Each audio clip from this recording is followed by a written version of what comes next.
Keeping your computers and your personal identity safe from hackers. That's what we're going to be talking about this morning.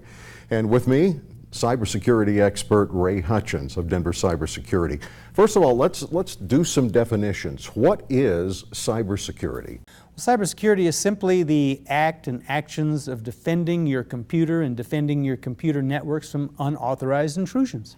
And we've heard a lot about this lately. Obviously, the Target one was the big one, but we hear personal identities being stolen all the time. So they're out there and they're after us. And those criminals, by the way, that broke into Target are still out there. They haven't caught them, and there are a lot of resources looking for them, but that tells you the nature of the problem and the difficulty. I like to say that there's only two kinds of companies: those that have been hacked and those that don't know that they've been hacked. You mean everybody's been hacked? Everybody has been hacked, but you just don't know it. Have they stolen something? Have they taken something out? We don't know. It depends on a case-by-case basis. But everyone has been hacked, and hacked constantly. Think about your own self. Think about in your own computer those little warning flags that are popping up, and the little messages and the little antivirus things that you're always having. It's going on everywhere. So they're out there and they're after us. All of us in this country are facing a 1 billion man army that are opportunists, and they are doing everything they can to come in our front door and take what we have. And our front door is not what it used to be. Today, our front door is this cable that comes into your computer. This is the front door. And while, of course, you wouldn't leave the front door of your business or the front door of your home open, too many of us are leaving the front door of our homes open via these cables, and we're suffering the effects of that. Well, everybody wants to know, obviously, then, how do you protect yourself? Or is there any way? Are they just too overpowering for that? You don't want to let perfect get in the way of good enough. There are many things that we can do that reduce our posture and reduce us as being targets. Okay, what are they? So the real practical things that people can do and actually take action on. There's things we can do very simply and very easily. Here's 3 of them that we can do in both businesses or personal. Get a new password. Get a real password that's got 12 or 14 characters. Make it a little phrase you can remember that relates to you, that you can remember. Change your password.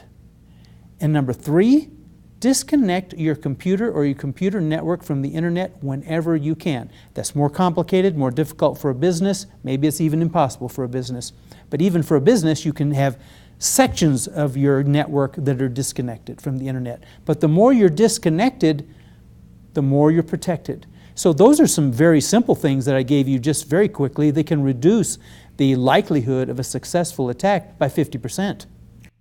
Let me play devil's advocate for a little while here and ask, how do we know that you're not a bad hacker, that you're not the one out there trying to get some of the information, since you've got all of this knowledge about it? Well, you'll find that the bad hackers typically don't go on TV.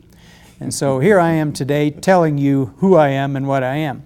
Second of all, I got involved in this because I at one time had over 600 websites and they were being hacked.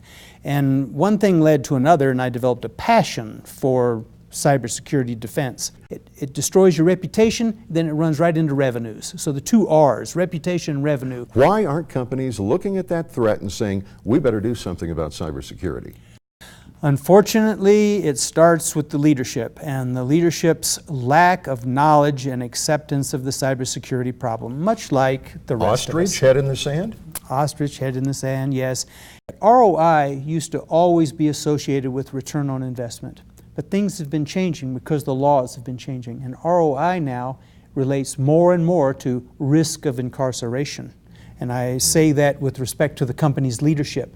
The company's leadership must get on board and get behind it. And remember, you're not just protecting your company, you're protecting your job. So it's an important thing that we're doing, because one person makes a mistake, that hacker gets inside, takes that information, boom! Everyone is suffering, and the pain is real.